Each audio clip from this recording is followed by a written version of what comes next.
В Москве 24 августа простились с актрисой Александрой Назаровой. Несколько дней назад она скончалась в больнице, куда попала еще в конце июля из-за проблем с легкими. Артистке было 79 лет.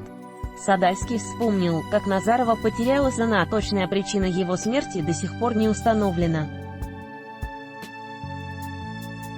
Во время церемонии прощания многие коллеги звезды картины «Принцесса на бобах» говорили, что Назарову в последние месяцы жизни особенно одолевал кашель. При этом бросить многолетнюю привычку курить она не могла. На работе, когда появлялось свободное время, Назарова часто брала сигареты и уходила на перерыв. На сцене артистка всегда появлялась с улыбкой на лице, а как только уходила за кулисы, то могла начать задыхаться.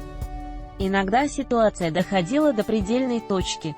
По словам коллеги Александры Ивановны Сергея Бодичкина, он даже одалживал ей ингалятор, чтобы Назарова могла восстановить дыхание, пишет портал «Вокруг ТВ».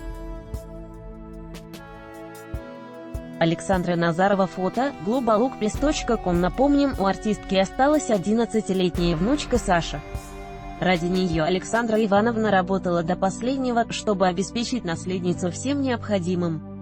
Квартиру в столице актриса завещала ей. Лето с Блукетс, Уи.